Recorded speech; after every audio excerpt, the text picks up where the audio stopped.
Greetings and salutations, ladies and menfolk. Welcome to another episode of Game Break. I'm Charles, coming to you today with another episode of Dysfunctional Systems.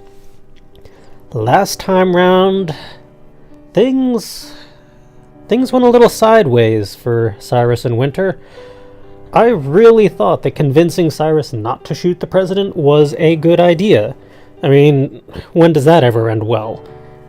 Yeah, considering how last episode ended, we white-screened because we inadvertently made them create a star on the planet.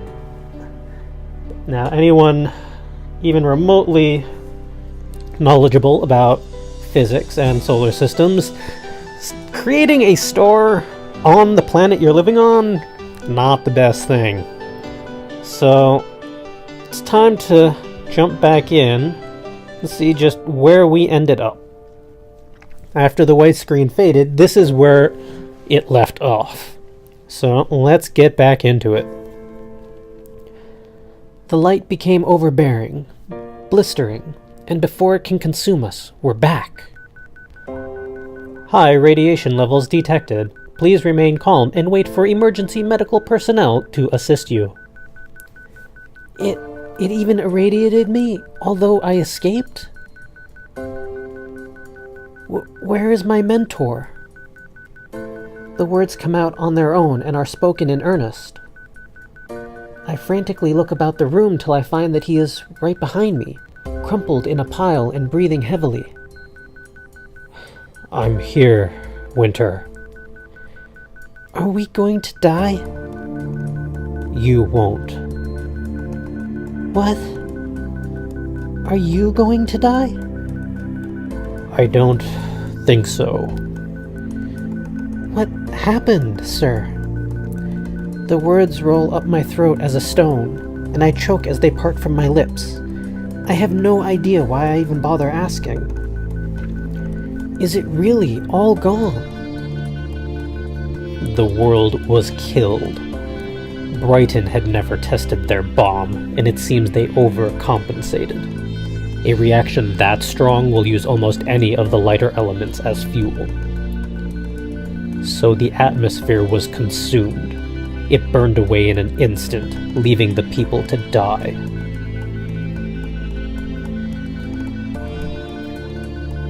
The next and last thing he says is spoken while looking up at me with bitterness and guilt in his eyes.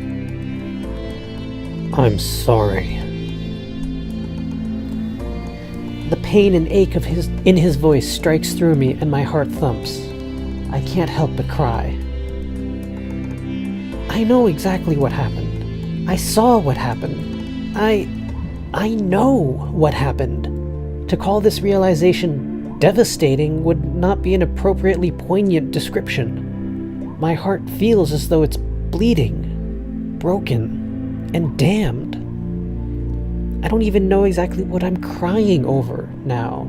Just comprehending this is difficult. It's difficult. It's hard. Crying harder, my molars scraping together, I grind the lower of my palms into my eyes, trying to hold the flow back. I feel gross all over. I'm sweating cold water and feeling like mud. My stomach turns and my emotions rise even harder. But didn't we? Something wheels into the room, and I can't see it. I can only hear it. Taking my hands from my eyes, I see people in hazard suits walking towards us, with a trolley and company. One comes near me, and again my words spill out.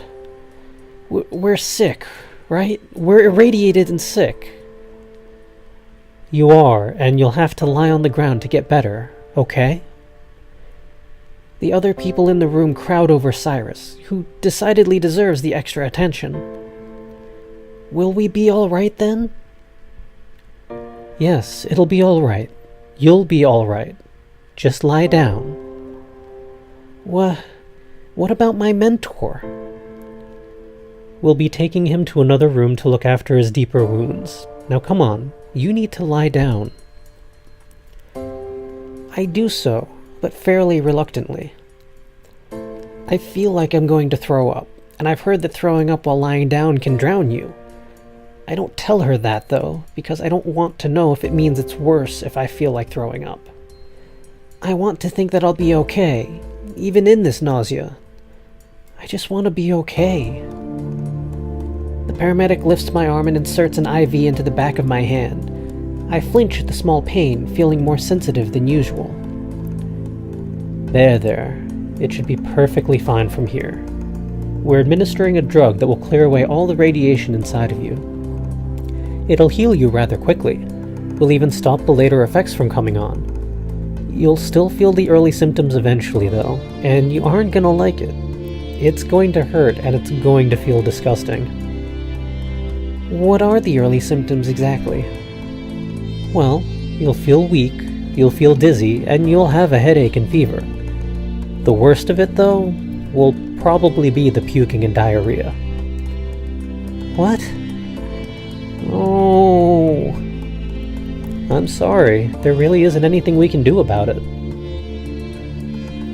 She places her gloved hand on my forehead, wiping away my sweat and hair. If you want, we can put you to sleep and wait until the symptoms go away. I shake my head slowly. I don't want to sleep. I'll probably have nightmares or something. Which was this? Your second shadowing?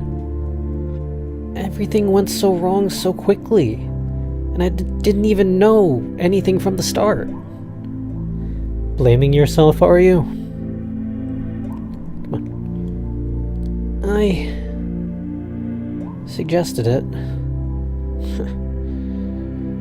I start crying again, raging sadness, hatred at myself. And why? Because I don't take anything properly seriously? I was playing a game of words. I'm such an idiot. I told him to launch it. Why? Shh. Let's just stop talking about it, all right? I killed them. I saw it. It's like it's burned in me. Come on, you need to settle down. I shut up. I want to shut up. Talking puts vomit on my tongue anyway. Can I just stay here for a while? Can you speak to me a little? Sure. You'll have to be here for a while anyway. I'll tell you about where I'm from, okay? She does so, telling me about the northwestern country where she grew up. The vast fields and sinking meadows, the sheep and dancing breeze. Being from the Centerlands, I don't know the rolling, verdant hills and grazing animals she speaks of. I know only lawns and trees, streets with people riding by, distant mountains, corner stores, small buildings, and sidewalks with many faces, all a touch languishing. I mostly know my room, though, dark and quiet and calming, familiar and safe. I'm really back, aren't I? Cyrus and I lived. I stopped thinking and let her speak softly, brushing me lightly and calming me down.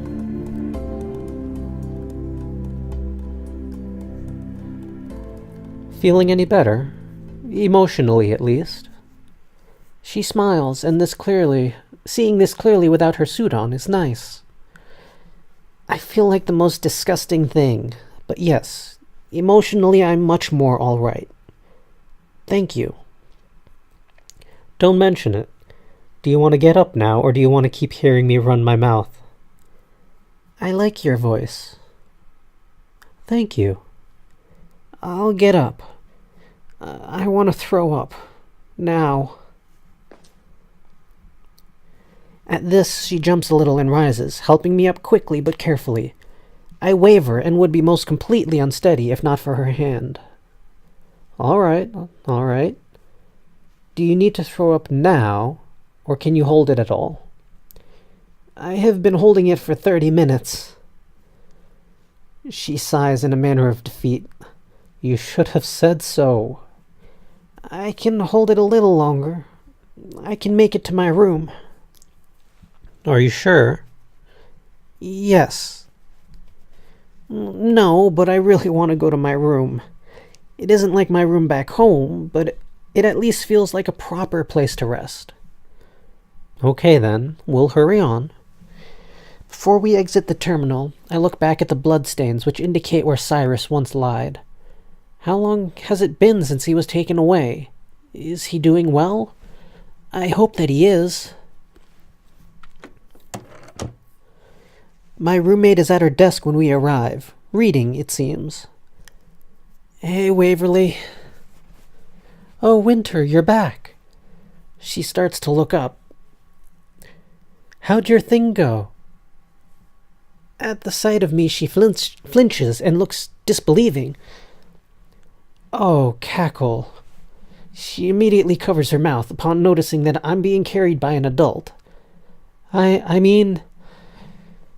She stares at me for an incredibly long second before turning to the paramedic and gently placing her book down. Her mouth slowly hangs open as if to try to speak, but it seems she's unsuccessful. Do you want me to help you to the bathroom? Sure. Yes. Sure. My caretaker says nothing more and simply aids me farther on. As we pass by my roommate, she jumps to attention, starting up from her seat. Is she all right? What happened to her? Radiation poisoning. Waverly shrinks back down into the chair. Don't worry, she's not irradiated anymore.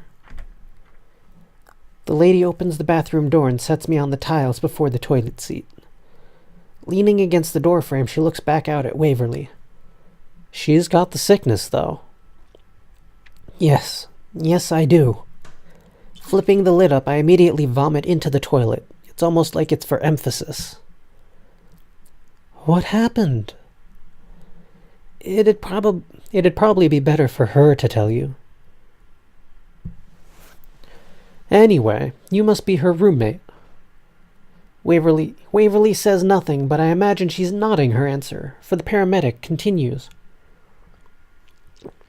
Good. I'll need you to keep her from eating tonight.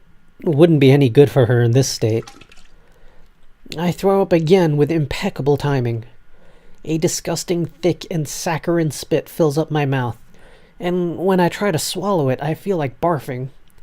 Parting my lips to gasp, it just kind of drips out, slimy. It's probably making me feel sicker than anything else. She'll be in there for a while, vomiting, and things worse. Just keep an eye on her. Make sure she's all right. All right. Anything else? If she's feeling real bad, I want you to call us down at the ward with your hall's emergency line. You know where it is, right? Yeah. All right. And one more thing. You've got to get her a good breakfast tomorrow. And make sure that she drinks plenty of liquids. After tonight, she'll definitely be dehydrated and more than a little starved. I want you to make certain she remedies that no matter what. Understood? Okay, I will. I feel the paramedic's gaze on me again. It makes me aware that my stomach's churning off noises. I hurl again. You're positive you don't want anything? Yes. Okay. I'm sure you've guessed already, but your debriefing has been pushed back until tomorrow afternoon, in consideration of your state. I'll be leaving you in your roommate's care now. I need to make sure your mentor's procedure's gone well, or is going. I hear Waverly gasp lightly at the second sentence. Can you tell him that I'm sorry, too? Sure.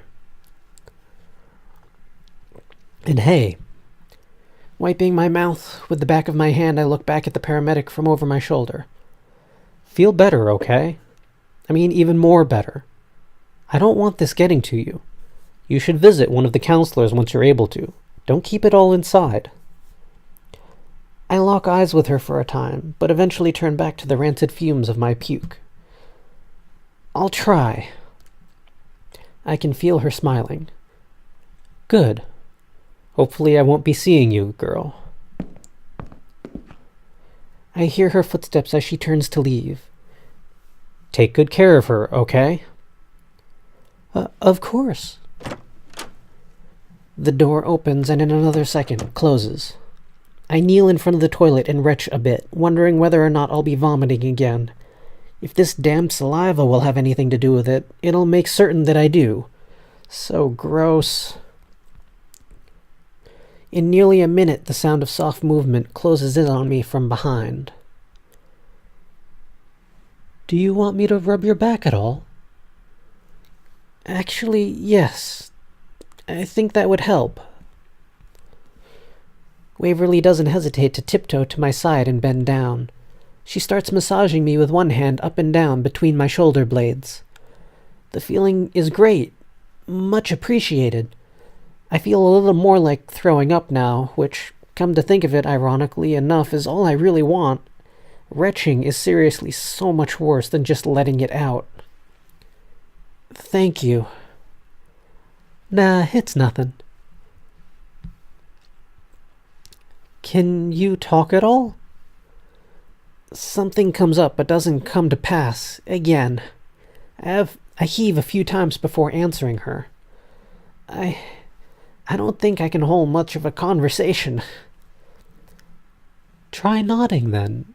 I'll just ask yes or no questions. Gah. How'd your mediation go? You do it? I begin the movement to shake my head, but stop, because I sort of did do it. Cyrus and I really did remedy the situation. Leaning my neck right, I kind of shrug. After all, even if we managed to succeed, it led to such an awful failure that, well, does it really matter? I have no idea what that is. Like, you don't know? How don't you know? Did you get knocked out? I shake my head. Then it's like complicated. I nod. We managed to resolve a conflict. Not the actual conflict, but an urgent one. Oh, crap. I hurl again, nearly pushing my head past the lid. When it's over, I rest my arms on the seat and my head in my hands. Waverly, frowning, continues to rub my back nicely. Ugh. You all right? I can't really answer past barely nodding my head. Then I guess something bad happened after that. I repeat the same head movement. Waverly pauses, clearly not sure whether or not to say what she wants to say next. She eventually chooses yes. How bad? I look at her. Somehow, my silence and my gaze convey my message. For a moment, she stops massaging me and just looks in my eyes with a nearly empty expression, one of repressed sadness and of worry. Continuing her massage, she goes direct. What happened? The world ended. Still rubbing me, her expression goes indecipherable. If I had to take a guess, the closest thing I'd call it is scared. For several minutes she stays with me and keeps me relaxed, until I'm finally done with vomiting and ready to do something else. Waverly leaves the bathroom and allows me to sit on the toilet rather than in front of it, closing the door. I don't know how long it's been, but it finally seems to be over. After a brush of the teeth and a scrub of the skin, I feel as though I'm actually done. Not better, though. Not by any means. In fact, when I open the door, I nearly collapse. Surprisingly, Waverly is there to readily catch me. All done? I nod. Want to go to bed now? Yeah. Then get walking. Dragging you across the room doesn't make me feel right. I can't really walk. Waverly frowns at my lack of answer and soon pulls me to my bedside. She then hoists me up and drops me on the mattress. You brought that on yourself. She looks at me sternly for a second before snickering. You're a wicked person. I can't believe this abuse. I run a strict ship. I'm like a fairy tale orphaner, the evil one that everyone hates. I really have no idea what you're talking about. I was actually reading some of our foreign libraries, and there's a lot of stories about orphan abuse. Why would you hate orphans? That's ridiculous. Yeah, that's why they're evil. She smiles. Wanna sleep now? Yeah. Well, no, but I think I should. I feel like a pile of dirt. All right, I'll turn off the light. I nod a thanks and look up at the ceiling as the room falls to darkness. I hear Waverly enter her bed with a squeak. Hey. Yeah? What happened to Cyrus? Wasn't he your mentor today? He saved me from an explosion of glass. The last time I saw him, he was irradiated and bleeding. Waverly lets off a breathy whistle. Man, how did all that even happen? I wish it was a long story, but it's not. It was very quick, actually. It happened all fast. It's just that there were a lot of things to it. It got really hard. It turned into a thing it wasn't supposed to be. I could have left, but I didn't. I wanted to do something myself. I sigh. I'll tell you more tomorrow morning at breakfast. How was your shadowing? Compared to yours, it already sounds boring. I think all of ours were supposed to be boring. I went to a city and looked for a group of people who allegedly didn't exist. They did, and we found them hiding in shadows.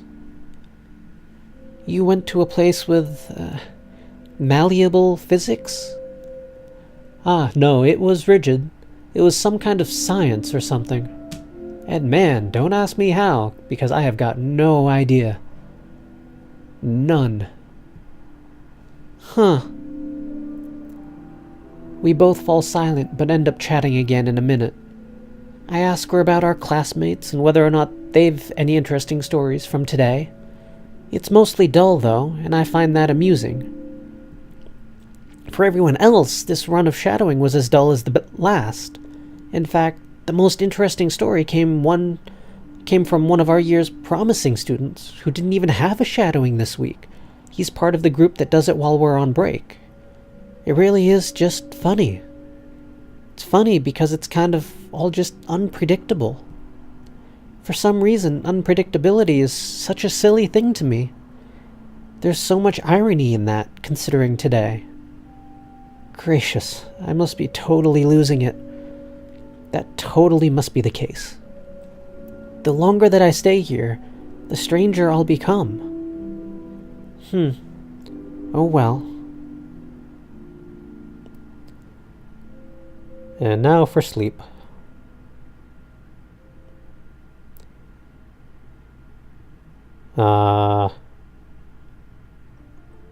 Okay. Wait.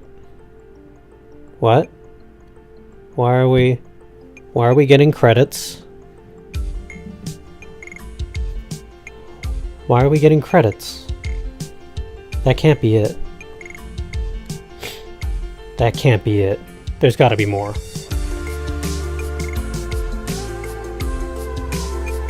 There's gotta be more. Don't you dare cut me off like that. Let this be a dream or something. Come on.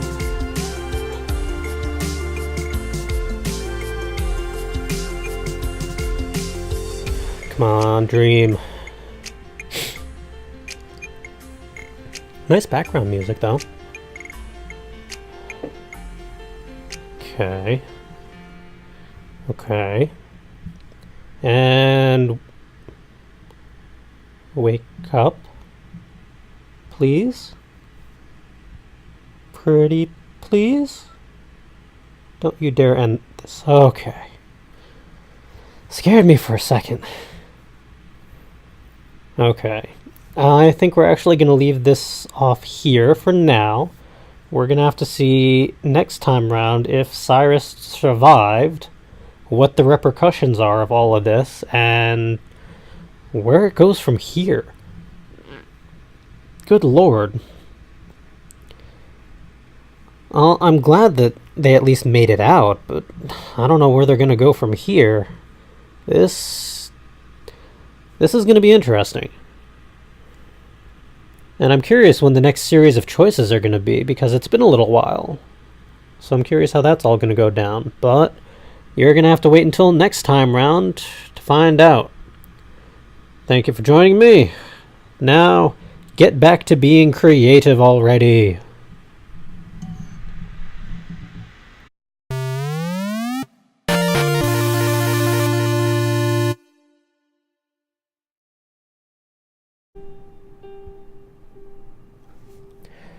Greetings and salutations, ladies and menfolk. Welcome to another episode of Game Break. I'm Charles, coming to you today with another episode of Dysfunctional Systems. Last time round, things went a little sideways for Cyrus and Winter. I really thought that convincing Cyrus not to shoot the president was a good idea. I mean, when does that ever end well? So let's get back into it. The light became overbearing, blistering, and before it can consume us, we're back. High radiation levels detected. Please remain calm and wait for emergency medical personnel to assist you. It even irradiated me, although I escaped? Where is my mentor? The words come out on their own and are spoken in earnest. I frantically look about the room till I find that he is right behind me, crumpled in a pile and breathing heavily. I'm here, Winter. Are we going to die?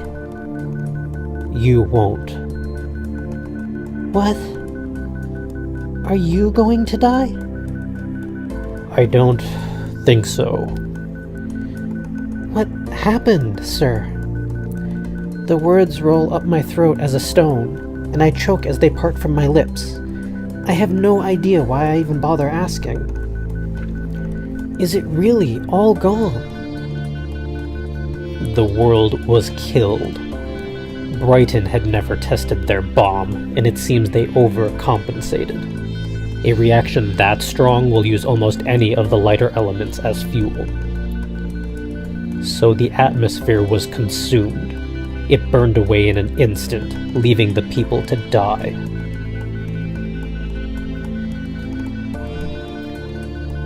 The next and last thing he says is spoken while looking up at me with bitterness and guilt in his eyes. I'm sorry. The pain and ache in his voice strikes through me and my heart thumps. I can't help but cry. I know exactly what happened. I saw what happened. Yeah, considering how last episode ended, we white-screened because we inadvertently made them create a star on the planet. Now, anyone even remotely knowledgeable about physics and solar systems, creating a star on the planet you're living on, not the best thing. So, it's time to jump back in and see just where we ended up. After the white screen faded, this is where it left off.